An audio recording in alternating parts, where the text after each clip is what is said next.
ከሀገራችን ታሪካዊ ጠላት ከሚባሉ አካላት ጋር ጭምር ጥምረት እንደፈጠሩ ይደመጣል። የኢትዮጵያ ሕዝብ አደራ ሲሰጥ የጥይት ድምፅ አላስቆመውም። ከግጭቱ በኋላ ምን ተሰርቷል? አፄ ዮሐንስን ሕይወት የነጠቀ ኃይል ለምን መጣ ብለው ሳይመዝኑ ሄደው ጋብቻ የፈጠሩ ሰዎች ኢትዮጵያን የጂኦግራፊክ እስረኛ አድርገዋታል። ወንዝን ለመሻገር አብሮ መዋኘት እንጂ ውሃውን ዝም ብለህ ብትወቅሰው አይበጅም፣ አይጠቅምም። የአማራ ክልል ሁኔታ እንዴት ነው የሚገለጸው? ይህ ሁሉ ችግር እያለ ይህ ሁሉ እንቅፋት እያለ በአማራ ክልል የተሰራው ስራ ከዚያ በፊት 20 ዓመት ከተሰራው የሚበልጥ እንጂ የሚያንስ አይደለም። ከለውጡ በኋላ ምን ሰራችሁ? ኢኮኖሚክ ኦፕን አፕ አድርገን ፖለቲካውን ብንተው ወይም ፖለቲካል ኦፕን አፕ አድርገን ኢኮኖሚ ብንተው ኢትዮጵያ ውስጥ ያለውን ሁኔታ መቀየር አንችልም።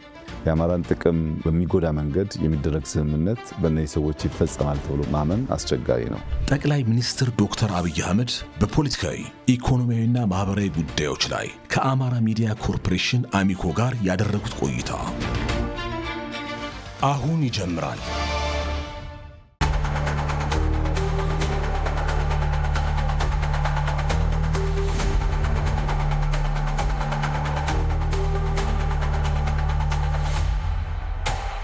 ከአማራ ሕዝብ ጥያቄዎች ጋር የሚገናኝ ሌላ ነጥብ አብሬ ማንሳት ፈልጋለሁ። ከለውጡ በፊት በነበረ የሕዝብ እንቅስቃሴ ጊዜም ከለውጡ በፊት ሲያነሳቸው የነበሩ ጥያቄዎችን ፖለቲካዊ ጥያቄዎችን አንስተዋቸዋል። ከፍትሃዊ ተጠቃሚነት ወይም ከመልማት ጥያቄዎች ጋር የሚገናኙ ጉዳዮች ነበሩ። ያስታውሱ ከሆነ በነበሩ የህዝብ እንቅስቃሴዎችም የረባ ፋብሪካ ማንቀሳቀስ የሚችል አይደለም፣ ከተሞቹን ማብራት የሚችል የኤሌክትሪክ ሳብስቴሽን እንኳን የሌለው ክልል ነው። ከመንገድ መሰረተ ልማቶች ጋር ተያይዞ ከትልልቅ የፌዴራል መንግስት ከሚያለማቸው የልማት ፍላጎቶች ጋር በተገናኘ ፍትሃዊ የሆነ ተጠቃሚነት በሚገባኝ ልክ አላገኘውም የሚል ጥያቄ ሲነሳ ነበረ። ከለውጡ በኋላ እሱን በመመለስ ረገድ ምን ሰራችሁ? በለውጡ ማግስት እኔ በነበረኝ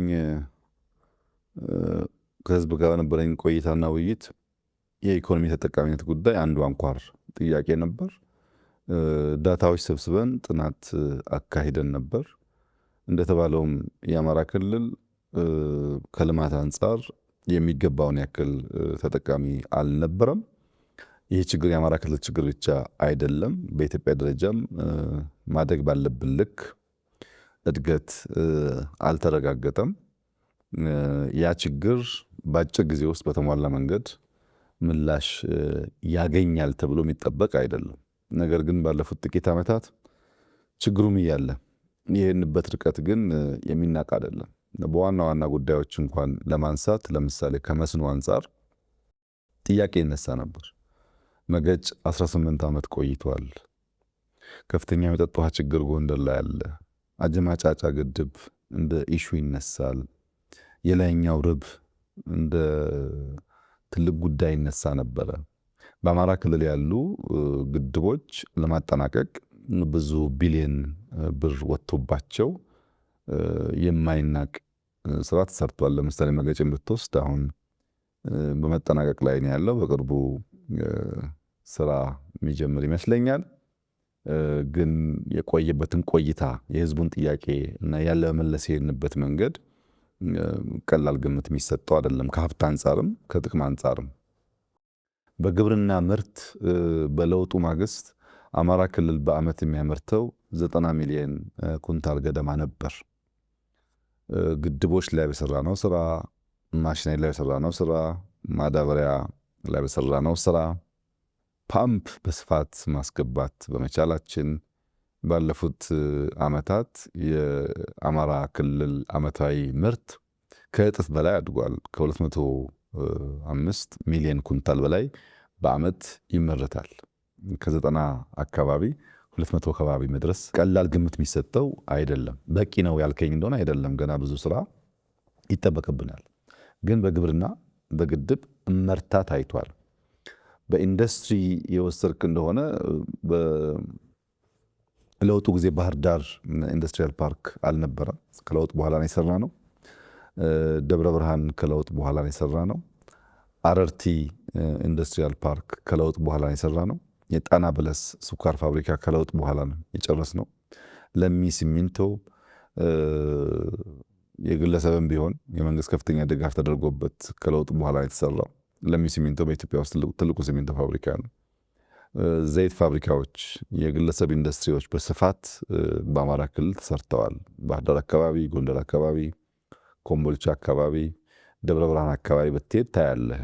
በቅርቡ እንኳን በኢስት አፍሪካ ትልቁ የሆነው የሴራሚክ ፋብሪካ ደብረ ብርሃን አካባቢ የተሰራው እና ኢንዱስትሪ ላይ ብዙ ምርታዎች መጥተዋል። ከነበርንበት ጋር ሊወዳደር አይችልም። በብዙ እጥፍ ይበልጣል። ኢንዱስትሪያል ፓርኮች የግለሰብም የመንግስትም ገንብተናል። ትላልቅ ፋብሪካዎች በሴራሚክ፣ በሲሚንቶ፣ በዘይት ትላልቅ የሚባሉ ፋብሪካዎች በአማራ ክልል ተገንብተዋል። በቁጥርም በሳይዝም በኢምፕሎይመንትም ለውድድር የሚቀርብ አይደለም። ይበቃሉ ያልከኝ እንደሆነ አይበቃም፣ ግን ከነበረው አንጻር በብዙ እጥፍ የላቀ ስራ ተሰርቷል። በቱሪዝም ብትወስድ ጎርጎራን የመሰለ ለትውልድ የሚሸጋገር አሻራ የተሰራው በአማራ ክልል ነው።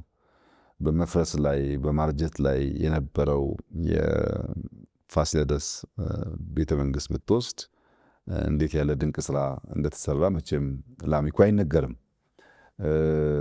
ከፋሲለደስ በኋላ ደግሞ አካባቢው ፒያሳ ብቻ ሳይሆን አራዳ አካባቢ የተወሰነ ከፍ መደረግ አለበት መሻሻል አለበት ተብሎ እዛ አካባቢም ከፍተኛ ሀብት ፈሶ ስራ የተሰራ ነው ያለው። ፋሲል ለማየት የሚሄድ ሰው ከአዘዞ ከኤርፖርት ጀምሮ እስከ ፒያሳ ድረስ ባለው ጉዞ ፒያሳም ደርሶ ፋሲልን ካየ በኋላ ዙሪያውን በግለሰቦችም በመንግስትም ትብብር በጣም ጥሩ ስራ ነው እየተሰራ ያለው። ላሊበላን ብትወስድ ወጣ ገባ ያሉ ጉዳዮች ቢኖሩም ከፈረንሳይ መንግስት ጋር ሆነን ላሊበላን ለማደስ ሰፊ ስራ ተሰርቷል። የሎጎ ሐይቅ በቅርቡ ሚዲያ ላይ አይ ነበር። በጣም አስደሳች የቱሪስት መስህብ ነው ሐይቅ ላይ የተሰራው። የፈለገ ጊዮንን ብትወስድ ባህር ዳር ላይ የተሰራው ሪዞርት ብዙዎች የውጭ ዜጎች ለስብሰባ እየሄዱ በጣም ከፍተኛ አድናቆት እየሰጡ ያሉበት ስራ ነው ያለው። ወደ ደባርቅ የሚሰሩ መንገዶች እና አጠቃላይ አማራ ክልል ከቱሪዝም አንጻር የነበረውን አትራክሽኖች ከፍተኛው ችግር ዴስቲኔሽን ነው፣ ማረፊያ ቦታ ነው። እነሱን ለማሻሻል የተሰራው ስራ የሚናቅ አይደለም። ከቱሪዝም አንጻር ከፍተኛ ስራ ተሰርቷል። ከመንገድ አንጻር ትልቅ ጥያቄ ነበር። ብዙ ቦታ ላይ መንገድ አስጀምር ነበር ባለፉት ዓመታት ታስታውስ እንደሆነ አጠቃላይ አማራ ክልል 2000 ገደማ ነበር የመንገድ ሽፋን የነበረው። አሁን እሱ ከእጥፍ በላይ አድጎ 4500 ኪሎ ሜትር ደርሷል። 61 ገደማ የመንገድ ፕሮጀክቶች አሉ አማራ ክልል ውስጥ። ችግሮች አሉ፣ ዘረፋዎች አሉ፣ ማስቆሞች አሉ። በዛም ውስጥ ቢሆን ግን ከእጥፍ በላይ ነው መንገድ የሰራ ነው። ለምሳሌ የባህር ዳር ድልድይ እናንተ የምትኖርበት ከተማ ለእይታ ማራኪ፣ ለሰርቪስ በጣም ጠቃሚ የሆኑ መሰረተ ልማቶች ሰርተናል ባለፉት ጥቂት ዓመታት። ከአየር መንገድ ኤርፖርት አንጻር ደብረ ማርቆስ ገንብተናል። ከተርሚናል አንጻር የባህር ዳር ተርሚናል እስካሁን ባለው ሁኔታ ኢትዮጵያ ውስጥ ከቦሌ ቀጥሎ ትልቁ ነው። አሁን ሌሎች አካባቢዎች እንገነባለን፣ ግን እስካሁን ባለው የባህር ዳር ተርሚናል በጣም ጥሩ ስራ የተሰራበት ነው። ኮምቦልቻ ተርሚናል ተሰርቷል። በሚዲያ ብዙ አልተናገርንም። አሁንም ብዙ መናገር አንፈልግም፣ የራሱ ውስብስብ ጉዳዮች ስላሉት። ግን የአዋሽ ኮምቦልቻ ሀራ ገበያ ባቡር ስራ እኮ ጀምረናል። እንዳይነገር ብለን አቆይተን ነው እንጂ ስራውን ጀምረናል። በአመት 2 ዓመት ጊዜ ውስጥ እመርታ እንደሚያመጣ ይጠበቃል። የማንናገርበት ምክንያት ስራው ብዙ ውስብስብ ጉዳዮች በውስጡ ስላሉበት አሁን የምንሄድበት መንገድ ሌላ ነገር እንዳይስብ በሚል ሲሰራ ህዝቡ ውጤቱን ያየዋል። አሁንም ሲሰራ በአካባቢ ያለ ሰው ያየዋል እና ብዙ መናገር አያስፈልግም ብለን እንጂ ስራውን ጀምረናል እና ከመሰረተ ልማት አንጻር በኤርፖርትም፣ በመንገድም፣ በኢንዱስትሪም፣ በቱሪዝምም፣ በግድብም አማራ ክልል የተሰራውን ስራ አራክሶ ማየት አይቻልም። 20-30 ዓመት ከተሰራ ስራ የላቁ ጉዳዮች ተሰርተዋል። ከመጠጥ ውሃ አንጻር ለምሳሌ ብትወስድ ሐሙሲት ከፍተኛ ችግር ነበረ። ዋግ አስከተማ በጣም ከፍተኛ የመጠጥ ውሃ ችግር ነበረ። ገለሶት ሰሜን ወሎ እንደዚሁ ችግር ነበረ። ደብረ አባይ በጣም ብዙ ቦታዎች መጠጥ ውሃ ሰርተናል። ከጤና አንጻር ብትወስድ በአማራ ክልል ጀነራል ሆስፒታል የሚባለው 5 ብቻ ነበር። 3 እጥፍ አሳድገን 20 አድርሰነዋል አሁን ጀነራል ሆስፒታል። ነገር ግን የመጀመሪያ ደረጃ ሆስፒታሎች 43 ገደማ ነበሩ። ወደ 87 አይ ቲንክ አሁን በቅርቡ ከሚለቁ ጋር ወደ 90 እየተጠጉ ነው ያሉት። ሆስፒታሎች ገንብተናል፣ ጤና ጣቢያዎች ገንብተናል፣ የግሎቹን ሳይጨምር ማለት ነው። በኮሪደር ልማት በአማራ ክልል 32 ከተሞች ነው እየተሰሩ ያሉት። አንተ ባህር ዳር ከተማ ነው የምትኖረው። ትናንትና ባህር ዳርና ዛሬ ባህር ዳር መቼም ምንና ምን እንደሆኑ እዛ ያለው ነዋሪ በደንብ የሚያ ይመስለኛል። ትናንትና የነበረችው ጎንደር እና ዛሬ ያለችው ጎንደር በየትኛውም መስፈርት የሚለኩ አይመስለኝም። ወልዲያም ብትሄድ፣ ኮምቦልቻም ብትሄድ፣ ደብረ ብርሃንም ብትሄድ፣ ደሴም ብትሄድ፣ ሌሎች ከተሞች እንደዚሁ ያሉ ሙከራዎች በየአቅማቸው ይለያያል፣ ግን ሙከራዎች በስፋት አሉ። በዚህ ውስጥ ኢምፕሎይመንት አለ። በዚህ ውስጥ የተቻለ ነገር የኑሮ ዘይቤን መቀየርና መለማመድ አለ። በዚህ ውስጥ ለእድገት ያለ ጉጉት መጨመር አለ። በዚህ ውስጥ ፈጠራ አለ። ከኤሌክትሪክ አንጻር እንዳልከውም ብዙ ጥያቄዎች ይነሱ ነበር። የኤሌክትሪክ ሽፋን አማራ ክልል በለውጡ ማግስት 25% ገደማ ነበር። መጠየቁ ብቻ ሳይሆን ሽፋኑን በጣም ዝቅተኛ ነበር። አሁን ከ40% ከፍ ብሏል። ያኔ በደንብ ከሚነሱ ጉዳዮች አንዱ የወልዲያ ኮምቦልቻ ሰብስቴሽን ለምሳሌ 400 ኬቪኤ ተገንብቷል። ብዙ ኢሹ ነበር ወልዲያ ኮምቦልቻ ሰብስቴሽን ላይ። ከተሞችን የሚያስተሳስር ከሱ ጋር ተያይዞ ከ403 ኪሎ ሜትር በላይ ባለ ሁለት መስመር ማስተላለፊያ ተገንብቷል። ይሄ ከፍተኛ ጥያቄ የነበረበት ለኢንዱስትሪዎችም ሌሎችም ስራዎች ምላሽ የሰጠ ነው። የደጀን ሰብስቴሽን እንዲሁ ጥያቄ ነበር። 230 ኬቪኤ ሰብስቴሽን በደጀን ተሰርቷል። ያ ወደ ደብረ ማርቆስ 48 ኪሎ ሜትር ማስተላለፊያም አብሮ ተገንብቶለታል። ሰብስቴሽኑም ተሰርቷል። ማስተላለፊያውም ያን መሸከም የሚያስችል የትራንስሚሽን ላይን ተሰርቷል ማለት ነው።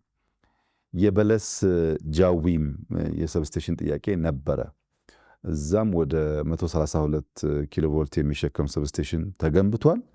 ወደ 61 ኪሎ ሜትር የሚጠጋ ኃይል ማስተላለፊያም ተዘርግቷል። እነዚህ እንግዲህ ሰብስቴሽኖች ከተገነቡ በኋላ በአቅራቢያው በሚኖረው ትራንስሚሽን ላይን ብዙ አካባቢዎችን ይሸፍናል ማለት ነው። እነዚህ በአማራ ክልል የነበረውን የኤሌክትሪክ ሽፋን ከነበረበት 25% ወደ 40% እንዲያድግ አድርጎታል። ይሄ ኦፍ ግሪዱን አይመለከትም። በገጠር ኮሪደር በሶላር የምንሰራውን አይመለከትም። ሰዎች በግል የሚያጉትን አይመለከትም። ዋና በመብራት ኃይል የሚሰራውን ዋና ኢንቨስትመንትን ያነሳሁት እንግዲህ ከ25% 40% አሳንሰን አናየውም፣ ግን ደግሞ ማድረግ አለበት። በቂ አይደለም፣ ከዚያ በላይ ሊሰራ ይገባዋል የሚለውን ትክክለኛ ኮሜንት ነው። ለጥያቄዎቹ ምላሽ ነው መስጠት የተሄደበት ርቀት ግን በቀላሉ የሚታይ አይደለም። ከዲጂታል ኢኮኖሚ አንጻር ያየህ እንደሆነ ብዙም መርታ መጥቷል። በአማራ ክልል ለምሳሌ 5 ሚሊዮን ኮደርስ እና ሰልጥን ያልነው የዲጂታል ዘመቻ ከ1.2 ሚሊዮን በላይ ሰዎች ከአማራ ክልል ሰልጥነዋል። እነዛ ሰዎች ስራ ይዛሉ። እነዛ ሰዎች በዲጂታል ኢኮኖሚ ውስጥ የራሳቸውን አሻራ ያሳርፋሉ ማለት ነው።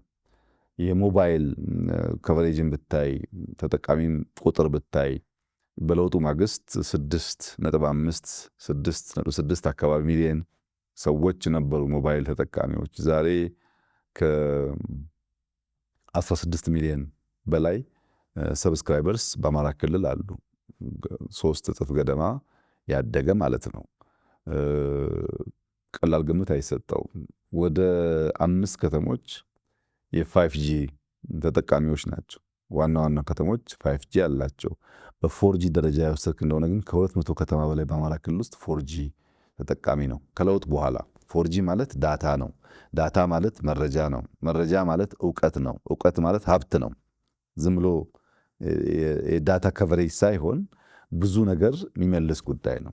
በዲጂታል ኢኮኖሚው፣ በኤሌክትሪክ፣ በቱሪዝም፣ በኢንዱስትሪ፣ በግብርና፣ በግድቦች፣ በመጠጥ ውሃ፣ በጤና፣ በትምህርት ባለፉት ዓመታት ይህ ሁሉ ችግር እያለ ይህ ሁሉ እንቅፋት እያለ በአማራ ክልል የተሰራው ስራ ከዚያ በፊት 20 ዓመት ከተሰራው የሚበልጥ እንጂ የሚያንስ አይደለም። ይህንን ጉዳይ በቀሪው ጊዜ አስፍተን አልቀን ብንሰራ የአማራ የመልማት የመጠቀም ጥያቄዎች በተሟላ መንገድ ምላሽ እያገኙ ይሄዳሉ የሚል እምነት አለኝ። አመሰግናለሁ ክቡር ጠቅላይ ሚኒስትር። ወደ ሌላ ጥያቄ ልለፍ። በሰሜኑ ጦርነት ወቅት በዛ በነበረው ግጭት አማራ ክልል ላይ የግጭት አካባቢ ሆኖ ቆይቷል። በግጭቱም ደግሞ ጉዳት ካጋጠማቸው አካባቢዎች አንዱ የአማራ ክልል ነበረና ከጦርነቱ መጠናቀቅ በኋላ ሁለት አበይት ጉዳዮች ጎልተው ብዙ ጊዜ ይነሳሉ። አንደኛው የፕሪቶሪያ ስምምነት ነው። ሁለተኛው ደግሞ በዚህ ጦርነት ውስጥ የጉዳት የደረሰባቸው አካባቢዎች የመልሶ መገንባት ስራ ነው እየተነሳ የሚገኘው። የፕሪቶሪያ ስምምነትን በተመለከተ አማራ ክልልን ጥቅም ያሳጣ ነው ብሎ የሚነሱ ጉዳዮች አሉ። የፕሪቶሪያ ስምምነት የአማራ ክልልን ሕዝብ ጥቅም ያሳጣ ነበር ወይ ማለት እንችላለን ወይ? ከዚሁ ጋር የሚገናኘው ደግሞ ከግጭቱ በኋላ ጉዳት የደረሰባቸውን የአማራ ክልል አካባቢዎች መልሶ የመገንባት ስራ በማከናወን ረገድ ምን ተሰርቷል? መልካም። የፕሪቶሪያ ስምምነት ለትግራይ፣ ለአማራ፣ ለአፋር፣ ለኢትዮጵያ ያስገኘው ነገር የጥይት ድምፅ፣ የተኩስ ድምፅ እንዳንሰማ ማድረግና በአንጻራዊ በሆነ መንገድ ወደ ልማት እናተኩር ማድረግ ነው።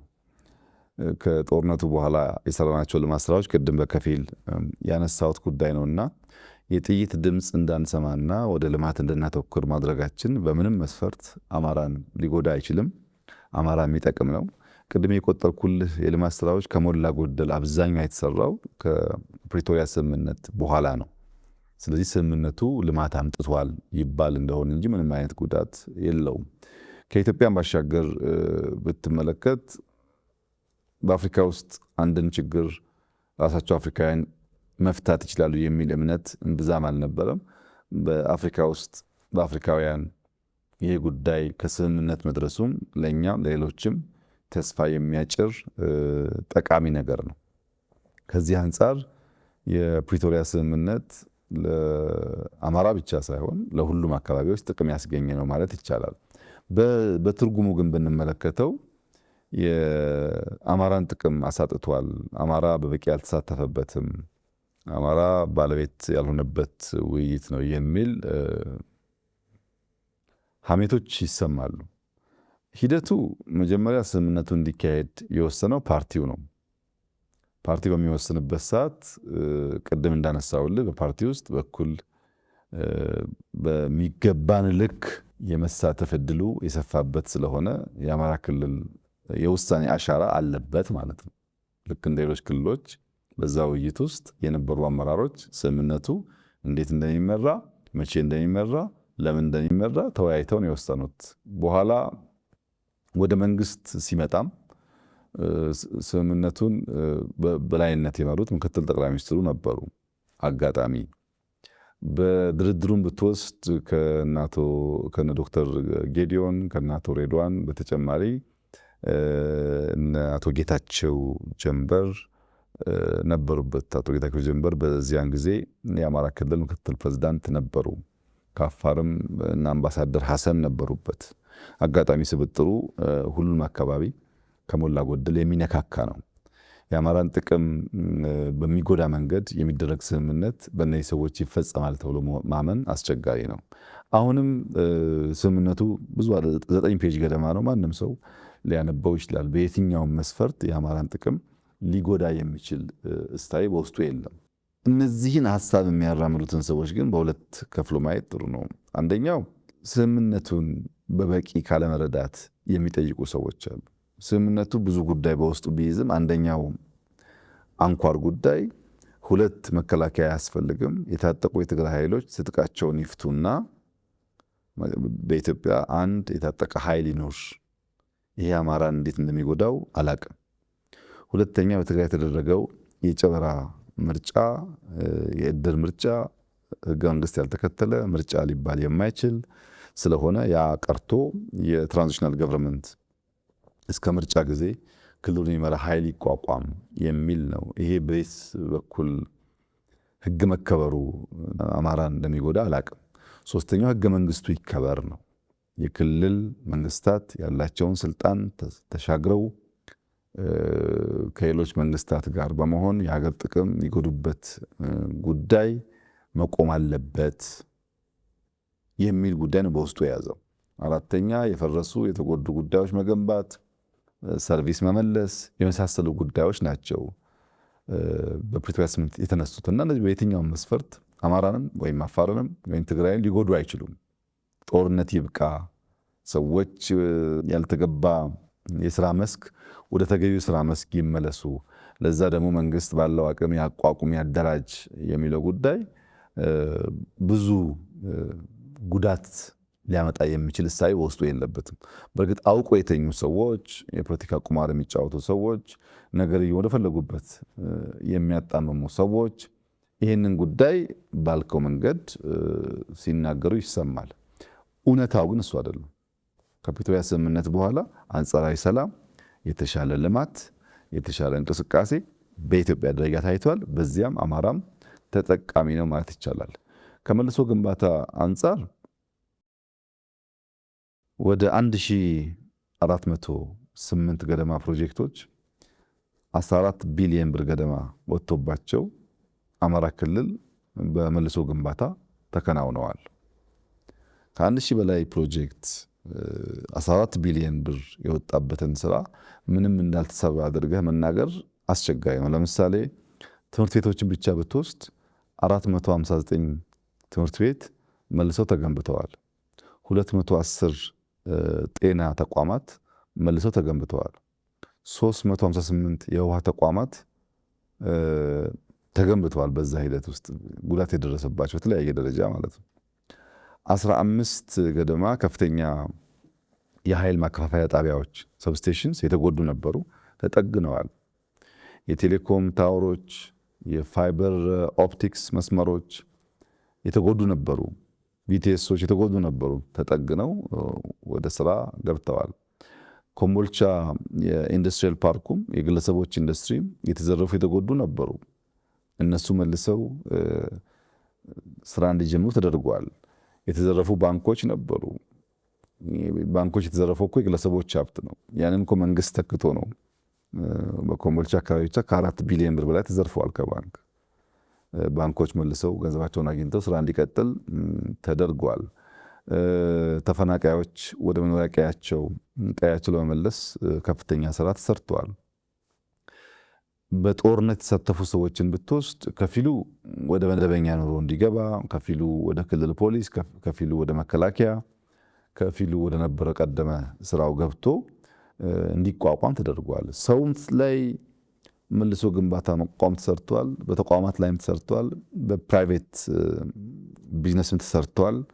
በጣም ሰፋፊ ስራዎች ተሰርተዋል እና መልሶ ማቋቋም በሚመለከት መንግስት ይሆነኝ ብሎ በጀት መድቦ ሰው መድቦ ትላልቅ ስራ የሰራባቸው ሁኔታዎች ስላሉ ክሱ በትክክለኛ እውቀት እና መረጃ ላይ የተንተራሰ ነው ብሎ መውሰድ ያስቸግራል። መፍትሄ እንሰጣለን ብለው የክልሉን የገጠመውን ችግር ጠመንጃ በማንሳት ወደ ጫካ የገቡ ኃይሎች አሉ። ላለፉት 3 እና አጋማሽ ዓመታትም ክልሉ ላይ እንግዲህ ግጭት ላይ የቆየበት አካባቢዎች ቀላል አይደለምና አንደኛ የክልሉን ችግር ለመፍታት ከዚህ የተሻለ ሌላ አማራጭ አልነበረም ወይ ብሎ መውሰድ ይቻላል። ከዚሁ ጋር የሚገናኘው ደግሞ ከቅርብ ጊዜ ወዲህ ከሀገራችን ታሪካዊ ጠላት ከሚባሉ አካላት ጋር ጭምር ጥምረት እንደፈጠሩ ይደመጣል። ይሄ የአማራ ክልልን ዘላቂ ሰላም ከማምጣት አንጻር አዎንታዊ ፋይዳ ሊኖረው የሚችለው በምን መንገድ ነው የሚለውን እንዲያብራሩልኝ እፈልጋለሁ። እንግዲህ የአማራ ሕዝብ ብልህ ሕዝብ ነው። ነገርን ከስሩ ከመሰረቱ ለማስተዋል ለመገምገም የሚቸገር ሕዝብ አይደለም። የዚህን ጉዳይ መንስኤና ውጤት በስክነት ከምንም በያዝ ውጪ በስክነት ቢገመግመው ወደ ውስጥ በጥልቀት ቢመለከት የጉዳዩን ፍሬ ነገር ለማግኘት ይቸገራል ብዬ አላምንም። ከአማራ ክልል ወደ ጫካ የገቡ ሰዎች፣ ከኦሮሚያ ወደ ጫካ የገቡ ሰዎች ወደ ጫካ ለመግባት የሰጡን ምክንያቶችና አሁን እየሆነ ያለውን ነገር ቆም ብሎ ማየት ነገርየውን ከመሰረቱ ለመረዳት የሚያግዝ ይመስለኛል። ሲገቡ ሲባል የነበረው ህዝቡ በማንነቱ ይፈናቀላል፣ ይገደላል፣ ያን ማስቆም አለብን፣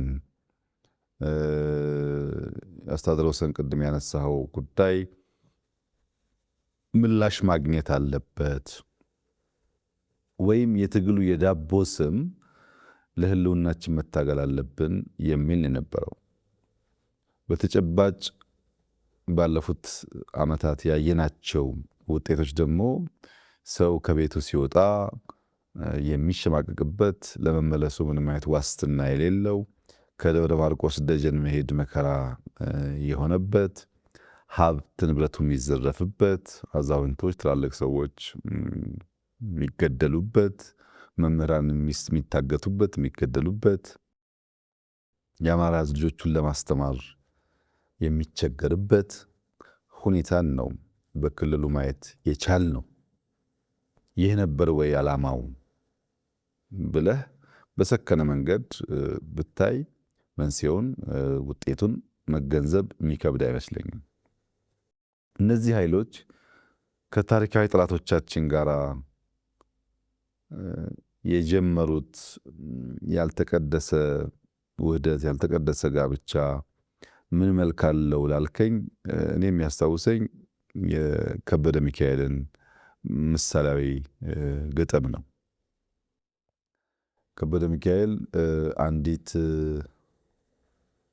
አይጥ ትንሽ ከእናቷ ጋር ቅራኔ ቢጤ ገብቷት በኩርፊያ ስሜት ካሉበት ጉድጓድ ፈንጠር ብላ ትወጣና ጉዞ ስትጀምር በቅርብ ርቀት ጸጉራም ድመት ታያለች እና ያየችውን ድመት እንዲሁም ከእናቴ ጋር ከምጨቃጨቅ ጓደኛ አገኘሁ፣ ወዳጅ አገኘሁ፣ ሄጄ ተዋወቀዋለሁ፣ ወዳጅ አለው ብላ ወደ ድመቱ ጉዞ ስታቀና ከሰማይ በጣም ከፍተኛ ፍጥነት የሚመጣ ጭልፊት ታያለች። ጭልፊቱ የመጣው ለሷ ይሁን ለድመቱ ይሁን ባታቆም ፍጥነቱ እና የሚበርበት አኳኋን ስላስፈራት ተመልሳ ሮጣ ወደ ጉድጓድ ትገባለች። ጉድጓድ ውስጥ ትገባና ለእናቷ የገጠማትን ነገር ትናገራለች። እናትየውም አየሽ ፈጣሪ ያተረፈሽ እንጂ አደጋ ውስጥ ነበርሽ። ጸጉራሙ ድመት ራቅ ብሎ ተቀምጦ ያየሽው ልትወዳጀው የፈለግሽው የሁል ጊዜ የኛ ጠላት እኛን እያደነ የሚበላል ድመት ተብሎ የሚጠራ ነው። ጭልፊቱም ያየሽው ፋታ ብሰጪው ኖሮ ቢደርስብሽ አድኖ መውሰድ የመጣ ነው።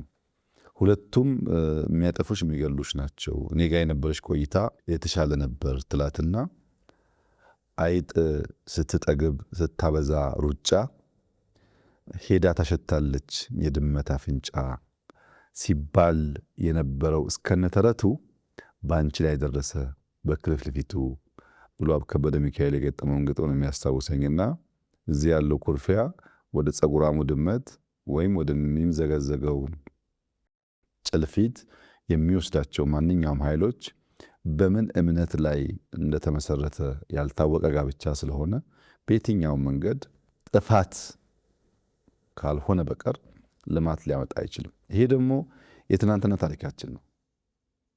ለመማር ለፈለገ ሰው ትናንት ከነዚህ ኃይሎች ጋር በነበረ ትብብር ኢትዮጵያ በዘመናት ታስተዳድር የነበረውን ቀይ ባህር አጥታ የጂኦግራፊ እስረኛ የሆነችው በነዚህ ኃይሎች ጋር በነበረ ትስስር ነው። ከነዚህ ኃይሎች ትስስር ውጪ ኢትዮጵያን ጂኦግራፊክ እስረኛ ማድረግ የሚችል ምንም አይነት ነገር አልነበረም። የኛው እንክርዳዶች ያልተቀደሰ ጋብቻ ፈጥረው አጠቃላይ የዓለም ሁኔታን ፈቅዶላቸው ነው ኢትዮጵያን አሁን ያለውን ትውልድ ሳይሆን በጣም ብዙ ትውልድ ዋጋ የሚያስከፍል ታሪካዊ ጥፋት የተፈጸመው። ከነዚህ ኃይሎች ጋር የሚደረገው ሌላው ሽርጉድ መሰል ጥፋት ከማምጣት ውጪ ለኢትዮጵያውያን ምንም አይነት ጥቅም አያመጣም። ከነዚህ ኃይሎች ጋር የተደረገውን ትብብር ጥቅምና ጉዳት ለመመዘን አንዳንድ ጉዳዮች ብቻ አስታውሰህ ጠይቀህ ከገመገምክ ሁኔታው ምላሽ ያገኛል። የአማራ ህዝብ እንደ ህዝብ በጠላትነት ፈርጆ የኖረው ማን ነው?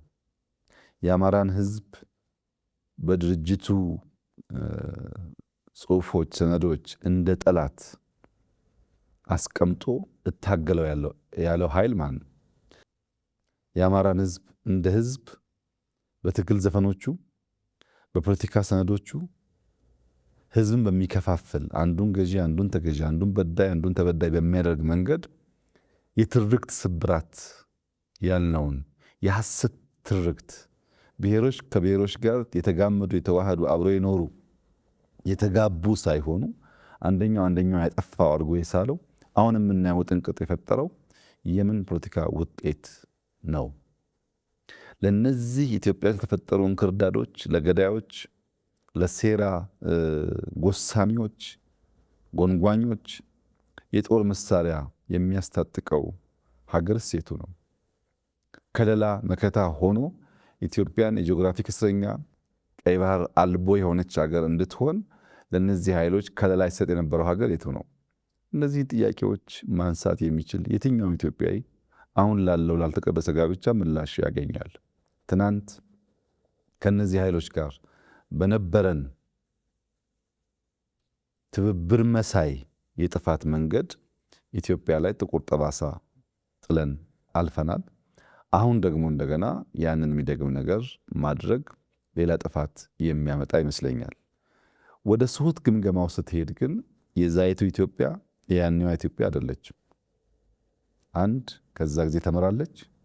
ሁለት የዛን ጊዜ ስብራቶች፣ ጥፋቶች አውቃ ተዘጋጅታለች። አሁን ባላት ህልውና ላይ የሚገዳደራት ከመንገዷ የሚያወጣት ነገር እንዳይፈጠር ብትሞክርም ትናንት በነበረው ደረጃ ስጋት የለባትም። ትናንት በነበረው ደረጃ ጥፋት ያመጡብኛል ብላ አታስብም። እነዚህ ኃይሎች ግን ከትናንትና ጉዳይ መማር ያስፈልጋቸዋል። አፄ ዮሐንስን ለማጥቃት የመጣ ኃይል፣ አፄ ዮሐንስን ህይወት የነጠቀ ኃይል ለምን መጣ ብለው ሳይመዝኑ ሄደው ጋብቻ የፈጠሩ ሰዎች ኢትዮጵያን የጂኦግራፊክ እስረኛ አድርገዋታል። ኢትዮጵያን የጂኦግራፊክ እስረኛ እንዴት ሆነች ማንረዳ ብለው ማየት ያልቻሉ ሰዎች ደግሞ ምን ጥፋት መዘዝ ሊያመጡ ዛሬ አዲስ ያልተቀደሰ ጋብቻ ለመፍጠር እየሞከሩ እንዳሉ እያንዳንዱ ዜጋ ራሱን በተለያየ ቦክስ ውስጥ እያስገባ ሳይሆን ወጣ ብሎ ማየት የሚያስፈልግ መማር የሚያስፈልግ ይመስለኛል። ይሄ ለሀገራችን ጥፋት ነው። በውስጣችን ያለ ማንኛውም ልዩነት በውስጣችን ሊፈታ ይችላል። በንግግርም ይሁን በኩርፊያም ይሁን የእርቅ የሽምግልና ባህል ስላለ ልንፈታው እንችላለን። ሌሎች ኃይሎች ስናስገባ ግን ከጥፋት ውጭ ጥቅም የሚያስገኝ አድርጌ አልወስደውም። ሌላው ነጥብ ማንሳት የምፈልገው በዘመናት ቢቀያየሩም አልፎ አልፎ ደግሞ ከአካባቢ ቢቀያየርም በተለያዩ የሀገራችን አካባቢዎች ላይ በአማራ ተወላጆች ላይ የሚደርሱ ችግሮች ይስተዋላሉ። አንደኛ የዚህ ነገር መነሻው ምንድን ነው ብሎ ያስባሉ? ሁለተኛው ደግሞ መፍትሄውስ ምን መሆን አለበት? አማራ ተኮር ጥቃት፣ ኦሮሞ ተኮር ጥቃት፣ ትግሬ ተኮር ጥቃት ወይም ሶማሌ ተኮር ጥቃት የሚሉ ክሶች እና ስሞታዎች ጊዜያቸውን እየቀያየሩ አንደኛውን በሆነ ጊዜ አጥቂ ሌላኛውን ተጠቂ እያደረጉ ኢትዮጵያ ውስጥ ባለፉት በርካታ ዓመታት እንደ ፖለቲካል ዲስኮርስ ይነሳሉ። ይህንን ጉዳይ ትክክለኛ ምላሽ ለማግኘት ማንነትን መሰረት ያደረገ ጥቃት መንስኤው ምንድን ነው? እኔ አንተን በማንነት ላጠቃ የምዳዳው በምን ምክንያት ነው? የማንነት ጥቃት ሰለባዎች እነማን ናቸው? አንድ ቦታ ብቻ እንዳናስቀረው እነማን ናቸው? ዘላቂ መፍትሄውስ ምንድን ነው የሚለውን ነገር ከስሩ ከመሰረቱ እያዩ መሄድ መፍታት የሚያስፈልግ ይመስለኛል። በእኔ እምነት የችግሩ ስር አንደኛው የጥላቻ ትርክት ነው። አንደኛውን አጥፊ፣ አንደኛውን ገዳይ፣ አንደኛውን ዘራፊ አድርጎ የመሳሉ ጉዳይ ህዝቦች በጥርጣሬ መንፈስ እንድትያዩና በጥላት መንፈስ እንድትያዩ ያደረገ ይመስለኛል። በዚያ ላይ ሶሻል ሚዲያው አሁን ያለው የሚዲያ አውድ ሲታከልበት ደግሞ ብዙ የውሸት ጉዳዮች እየተጨመሩበት ጥፋት ይካሄዳል። በዚህም በዛም ወገን ቁጣ በሚቀሰቅስ በዚህም በዛም ወገን ቁርሾ በሚቀሰቅስ መንገድ የሚሄዱበት ሁኔታ አለ። የቅርቡ የአርሲውን አንስቼዋለሁ። የሞቱት ኃይሎችና የተነገረበት መንገድ ያለው ሁኔታ ሶሻል ሚዲያው የሚፈጥረው ውዥንብር አለ። ሰው ጉዳዩን እስኪረዳ ድረስ በዚያ መንፈስ ለማየት እና ወደ ጥፋት መንገድ እንዲያመራ እንዲባባስ ለማድረግ የሚያስችሉ ነገሮች ይፈጥራል። ሁለተኛው ጉዳዩን በሰከነ በንግግር መንገድ ከማየት ይልቅ የሁሉ ነገር መፍትሄ ትጥቅ ትግል አድርጎ ማሰብ ነው።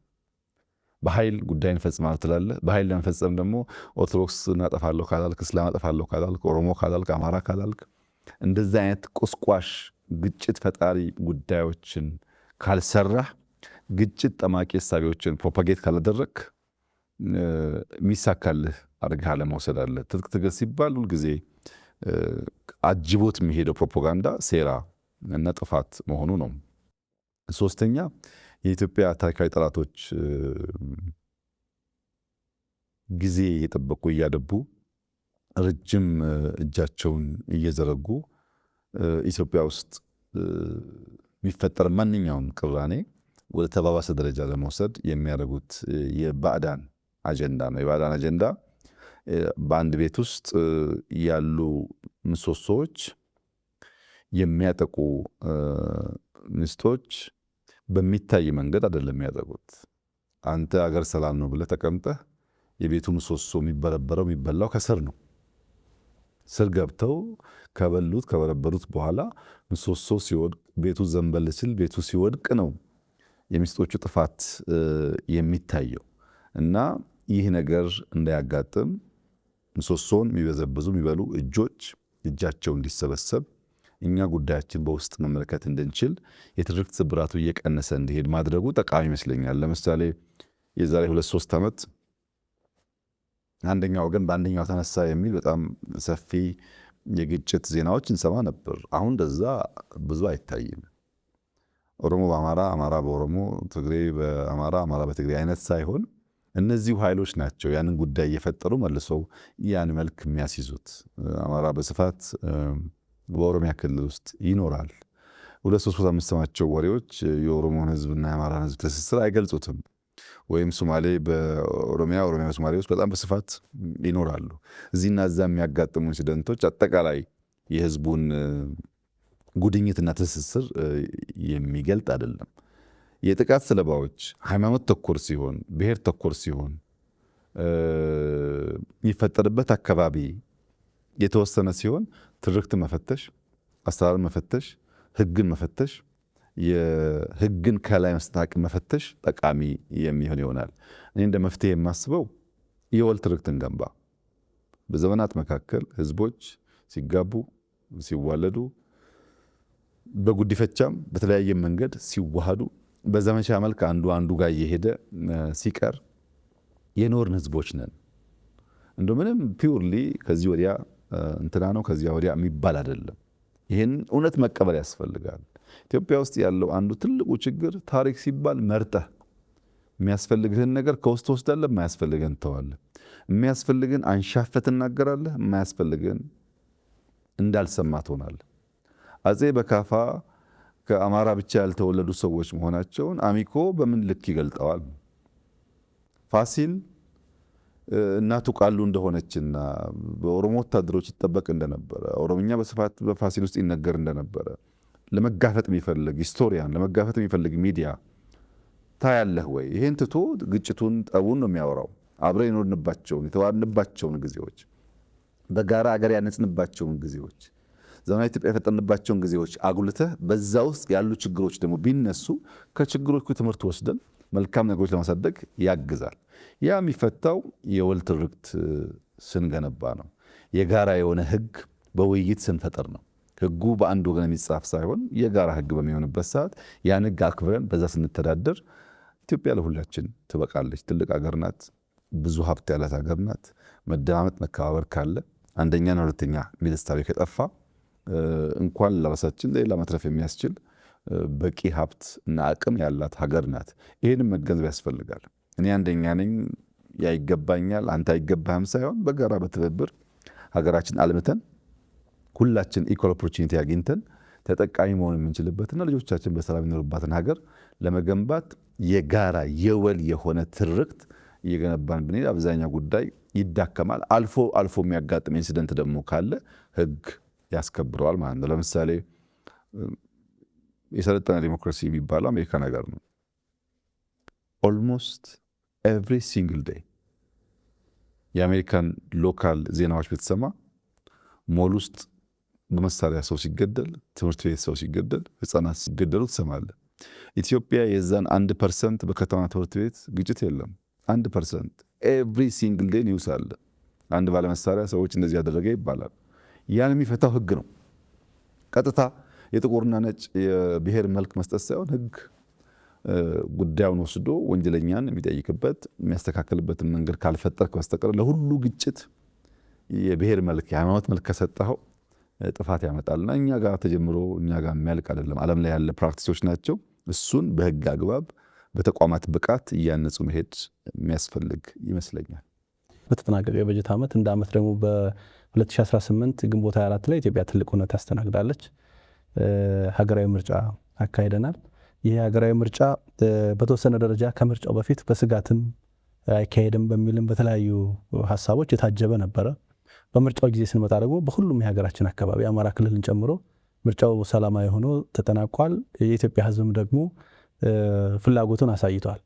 በጥቅሉ የኢትዮጵያ ህዝብ እዚህ ምርጫ ላይ ሲሳተፍ ምን መልእክት ሊያስተላልፍ እንደፈለገ መውሰድ እንችላለን? ከምርጫው በፊት በተደጋጋሚ እንዳነሳሁት ኢትዮጵያ ውስጥ መስቀል በዓል ሲከበር በአንድ አካባቢ በጥቂት ሰዎች አይከበርም። በሁሉም የሀገሪቱ ጫፍ በብዙ ሺህ የሚቆጠር ቦታ ላይ በሚሊዮን የሚቆጠር ሰው ወጥቶ ነው የሚያከብረው። የገናንም በዓል ብትወስድ፣ ኢሬቻንም ብትወስድ በሁሉም የኢትዮጵያ ጫፍ በርከት ያለ ህዝብ ወጥቶ ነው የሚያከብረው። በሰላም ወጥቶ ሲገባ ማንም ሰው ዋጋ አይሰጠውም። ምርጫችንን ብትወስድ 54 ሚሊዮን ሰው ከ50 ሺህ በላይ የምርጫ ጣቢያዎች ረዥም ሰዓት ተሰልፎ ነው ምርጫ ያካሄደው። ይሄ ጉዳይ 50 ሺህ ጣቢያ በጣም ብዙ ነው። 54 ሚሊዮን ህዝብ ትልቅ ቁጥር ነው። ይህንን ጉዳይ በሰላም ጀምሮ መጨረስን በሌሎች አይን ብዙ ሲነገር አትሰማውም። በዛ ማለት አንዲት ችግር ብትፈጠር ግን እሷ ጎልታ ትነገራለች። ምርጫ የዴሞክራሲ የልብ ትርታ ነው ይባላል። ዴሞክራሲ ቅድም ባነሳሁት በእኛ መልክ፣ በእኛ ቅርጽ፣ በእኛ ሁኔታ አዶፕት ተደርጎ ማለት ነው። ምርጫን ማካሄድ ህዝብ ስላለው መንግስት ያለውን ስሜት የሚገልጥበት አንዱ መንገድ ነው።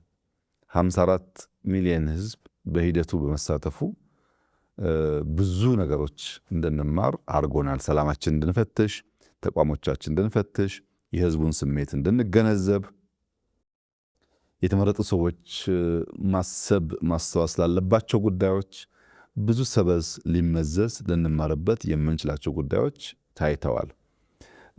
ከምርጫ ውጪ ሌላ የስልጣን ማግኛ መንገድ ከእንግዲህ በኋላ ኢትዮጵያ ውስጥ መኖር የለበትም። በሰላማዊ መንገድ በህዝብ ይሁንታ ስልጣን መገኘት አለበት የሚለውን ጉዳይ ከማስተማር አንጻር 7ኛው ሀገራዊ ምርጫ ከፍተኛ ትርጉም ያለው ይመስለኛል። በእኔ እይታ ምርጫው ማንቂያም ማስጠንቀቂያም ነው የነበረው። በአንድ በኩል በሞት ጥላ መካከል ሆነው ሰዎች የቶክስ ድምፅ ሳያቆማቸው፣ ዝናብ፣ ብርድ፣ ውርጭ፣ ረሃብ ሳያቆማቸው ዋጋ ከፍለው ለመምረጥ መብታቸውን ኤክሰርሳይዝ ለማድረግ የሄዱበት መንገድ ኢትዮጵያውያን በሀገረ መንግስት ግንባታቸው የማንንም ወሬ ለመስማት ዝግጁ አለመሆናቸውን ያሳያል። ዝም ብሎ ፕሮፓጋንዳ እንደፈለገ የሚነዳው ህዝብ እንዳልሆነ፣ አስተዋይ ህዝብ እንደሆነ፣ የሀገረ መንግስት ግንባታ የመንግስት መኖር ጥቅሙ ምን እንደሆነ ትልቅ መልእክት ያስተላለፈ ይመስለኛል። በሶማሌ በሱዳን ያጋጠሙ መንግስት አልቦ እንቅስቃሴዎች ምን ያክል ጉዳት እንዳላቸው የተገነዘበ ህዝብ ይመስለኛል። የእኛና የሱዳን ለውጥ የ6 ወር 7 ወር ዲፍረንስ ነው ያለው። አንድ አካባቢ ነው ለረጅም ጊዜ የገዙ መንግስታት የተነሱበት ለውጥ የተካሄደው።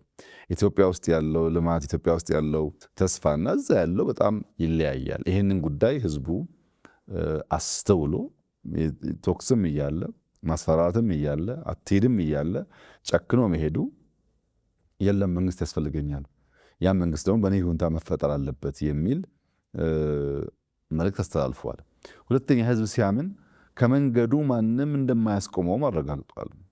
በዋዛ ፈዛዛ ልታስቆመው እንደማትችል ህዝቡ በተለየ መንገድ በተለየ ቋንቋ የተናገረ ይመስለኛል። በተደጋጋሚ እንዳነሳሁት እኔ የሚያሳስበኝ ተመራጩ ነው። ተመራጩ ያሳስበኛል። ምክንያቱም የኢትዮጵያ ህዝብ ሌብነት በቃኝ ብሏል።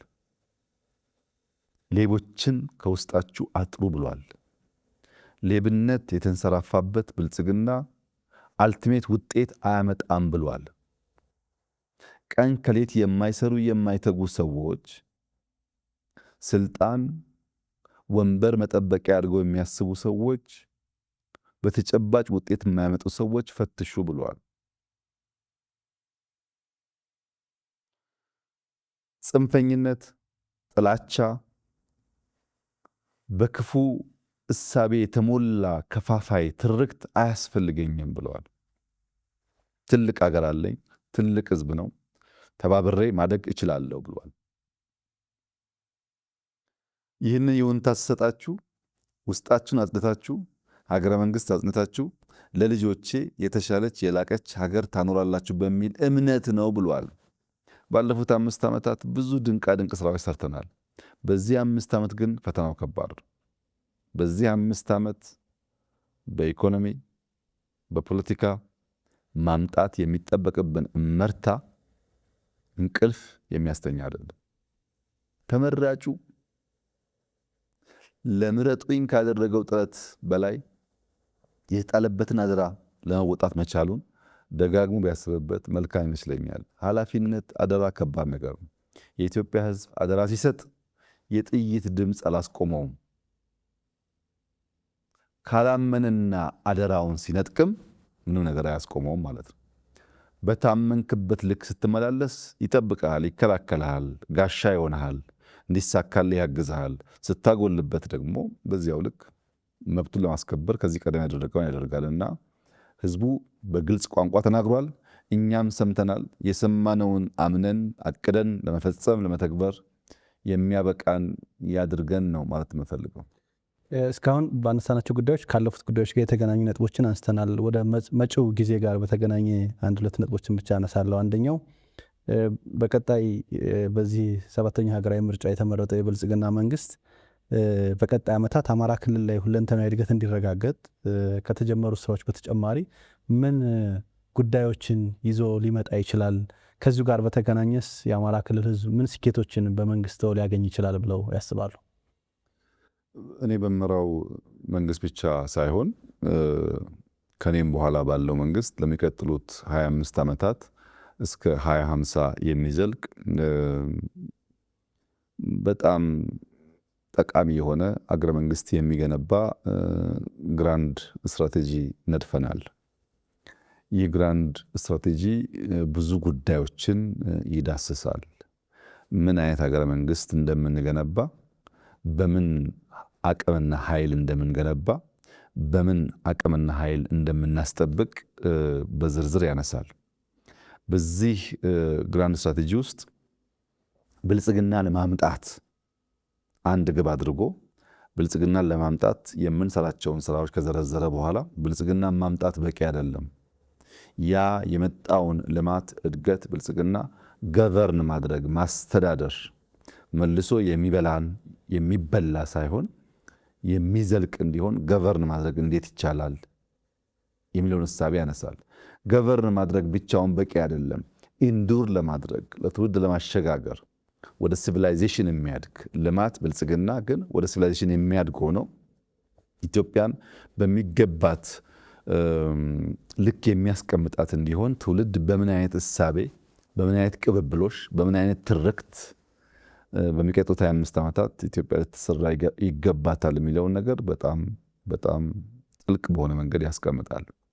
ይህ ብዙ ቦታ የምናገኘው አይነት የረዘመ ጊዜ እቅድ አይደለም። ይህንን የመንግስት አካላት፣ ምሁራን፣ ሰፊው ህዝብ እሴንሱን እውነተኛ ትርጉሙን በበቂ ደረጃ ከተገነዘቡና ከተባበሩ አንዳንድ ሲቪላይዜሽን የነበራቸው የጸኑ መልሰው የወጡ ሀገራት ታሪክ ኢትዮጵያ ውስጥ የሚደገም ይመስለኛል። የመንግስትን የህዝብን ሚና በግልጽ ያሳያል።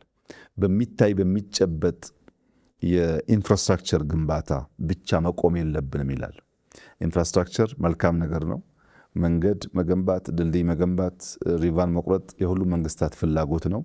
በዚያ ላይ ብቻ ያለ ኢንቨስትመንት ግን በቂ አይደለም። ከኢንፍራስትራክቸር ወደ ኢንፍራስትራክቸር ማደግ አለብን። ተቋም መገንባት አለብን። ኃላፊነት የሚሰማቸው ስራ የሚያቅዱ ስራ የሚፈጽሙ ተቋማት መገንባት አለብን ይላል። ተቋም መገንባት ብቻውን በቂ አይደለም። ሱፕራስትራክቸር መገንባት አለብን። ባህሎቻችንን፣ በውስጣችን ያሉ ድልባብቶችን የሚፈትሽ የሚያርቅ የሚያጸና መሆን አለበት ይላል። እነሱም በቂ አይደሉም። ኦልቶ ስትራክቸር መገንባት አለበት። የአልቶ ስትራክቸር እምነትን፣ ኤቲክስን ያሟላ መሆን አለበት። አንድ ሰው እውቀት ኖሮት ተቋም ውስጥ ኖሮ ባህሉን ማንነቱን የማይገነዘብ የማያውቅ ከሆነ እምነት የሌለው ኤቲክል ካልሆነ ልማቱ በኮራፕሽን ልማቱ በንዝላነት ሊበላሽ ይችላል። ይህንን ነገር ያሟላ የሚታይም የማይታይ ምሰሶን በበቂ የሚገነባ መሆን አለበት። ያን ስናደርግ ብልጽግና ማረጋገጥ ብቻ ሳይሆን ማስተዳደር ብቻ ሳይሆን ማጽናትና ማሸጋገር የሚያስችል ብቃት እንፈጥራለን የሚል እጅግ ውስብስብ የሆነ ብዙን ጉዳዮች በዝርዝር ያየ ብዙ ያላንጠባጠበ ምን እንዳለ ምን አቅም እንዳለን እንዴት ልንተረጉም ልንፈታው እንደምንችል የሚያሳይ ስትራቴጂ ነው። ይህ ስትራቴጂ ኢትዮጵያን በጥቅሉ ይቀይራል፣ የአማራ ክልልንም በዚያው ልክ ይቀይራል ብዬ በጽኑ አምናለሁ። ለምሳሌ በአማራ ክልል ከተሜነት ይስፋፋል።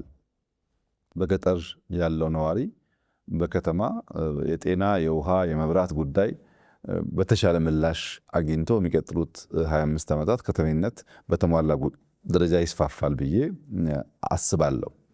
ከምግብ ጋር የሚያያዙ ጉዳዮች ሰከንደሪ ይሆናሉ ብዬ አስባለሁ። ኢሹ አይሆንም። ምግብን ማሟላት ለኢትዮጵያውያን የተሟላ ይሆናል ብዬ አስባለሁ።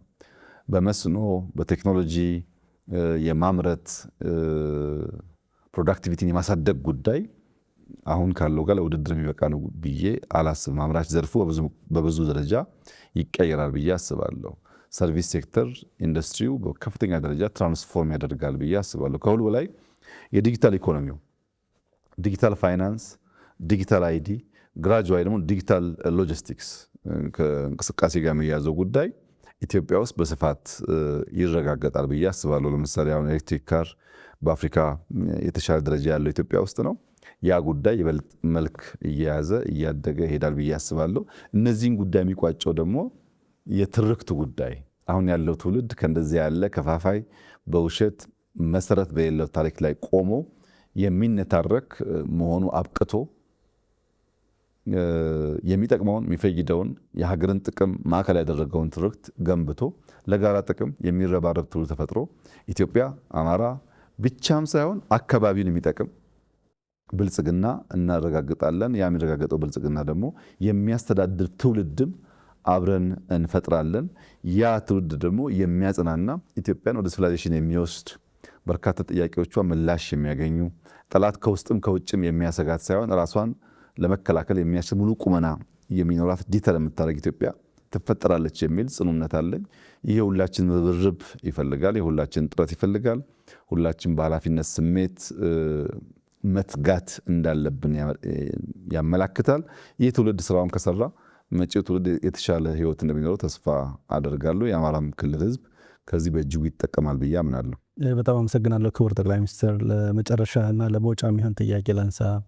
የአማራ ክልል ህዝብም ሆነ በሁሉም ክፍላት ዓለማት በሁሉም የሀገሪቱ ክፍሎች የሚገኙ የአማራ ተወላጆች በመጨረሻ በተለየ ሁኔታ እንዲረዱት እንዲገነዘቡት የሚፈልጉት ሀሳብ ካለ እሱን አንስተን ውይይታችንን እንቋጭ። አገር የሰራ አገር የጠበቀ የባዳና የባንዳ ሚና የሚገነዘብ ህዝብ ስለሆነ መጀመሪያ ባንዳዎቹን ይሰብስብ፣ ለባዳዎች ድልድይ እንዳይሆኑ ይብቃችሁ ይበላቸው ማለት እወዳለሁ። ባንዳዎች ብዙ ጊዜ በታሪካችን የከፋ ቁስል፣ ስብራት ጥለውብናል። እነዚያን በቃችሁ ብሎ መምከር፣ መገሰጽ፣ መመለስ ይጠበቅበታል። ለባዳዎች ድልድይ ሆነው ጥፋት እንዳያመጡ የበኩሉ ሚና እንዲጫወት አደራ ማለት እፈልጋለሁ። ከዚያ በተጨማሪ ከእውነት እንድንስማማ፣ የሚታየውን ልማት፣ የሚታየውን ለውጥ፣ የሚታየውን ውጤት ሳናምን የማናቀውን ውሸት፣ የማናቀውን ወሬ ከማመን እንቆጠብ። ከምናየው አይበልጥም የምንሰማውና የምናየውን በሚያጸና በሚያሳድግ መንገድ መሄድ ይመረጣል። ከፈጠራ ወሬ መሰብሰብ ያስፈልጋል። ፈጠራ ወሬ የሚከፋፍል ነው። ፈጠራ ወሬ የሚያዳክም ነው፣ ጉልበት የሚበላ ነው እና ለወሬ ቦታ ሳንሰጥ ታሪካችንን በእውነት ዛሬንም በእውነት ነገንም በእውነት ለመስራት ጥረት የምናደርግ ብንሆን በከንቱ ውዳሴ ለሚሸነግሉ አንደኛ አማራ ነኝ፣ አንደኛ ኦሮሞ ነኝ፣ ካለኔ አማራ፣ ካለኔ ኦሮሞ፣ ካለኔ ጥቅም የሚሉ ሰዎች በተጨባጭ ስራ የማያውቁ፣ ተቋም የማያውቁ፣ ኃላፊነት የማያውቁ እንዲሁ ዝም ብሎ በባዶ ሜዳ አውራ የሚሆኑ እንጂ ከቲም ጋር ተቋማዊ በሆነ መንገድ አንድን ነገር አቅደው በዲሲፕሊን መፈጸም የሚችሉ ሰዎች አይደሉም እና ከእንደዚህ ያለው የከንቱ ውዳሴና ወደማይጨበጥ ነገር ወደሚወስደው የፖለቲካል ትርክት የማይወሰድ ህዝብ መሆን አለበት ብዬ አስባለሁ።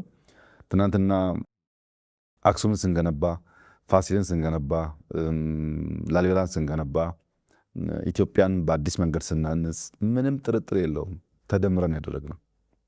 ከመደመር ውጭ የተሰራ ፋሲል፣ የተሰራ አክሱም የለም። እያንዳንዱ ህዝብ የደም ጠብታ ድምር ውጤት ነው ኢትዮጵያ ውስጥ የምናየውን ነገር የፈጠረው።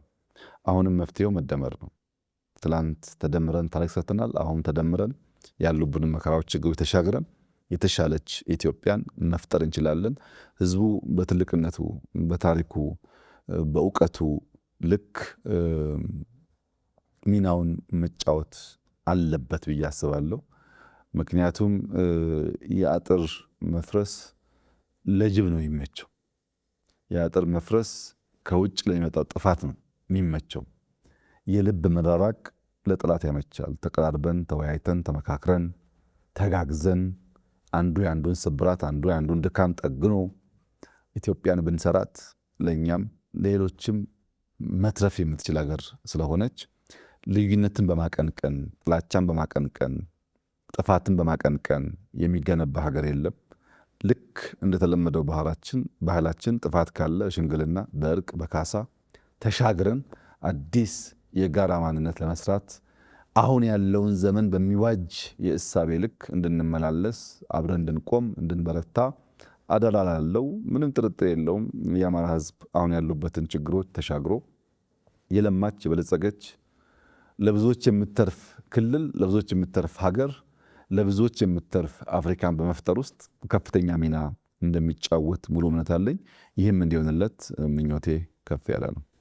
ክቡር ጠቅላይ ሚኒስትር ጊዜ ሰጥተውን ላነሳናቸው ፖለቲካዊና ኢኮኖሚያዊ እንዲሁም ማህበራዊ ጉዳዮች ሰፊ ማብራሪያ ስለሰጡን በአማራ ሚዲያ ኮርፖሬሽን ተከታታዮች ስም ከልብ አመሰግናለሁ።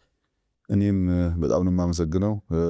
አሚኮ ጋር ከለውጡ በፊት በለውጡ ማግስት ቆይታ ነበረኝ። አሁን እድል ሰጥታችሁ ደግሞ መልሼ በዚህ መንገድ ከእናንተ ጋር እንድወያይ እድል ስላገኘው እጅግ አድርጌ አመሰግናለሁ።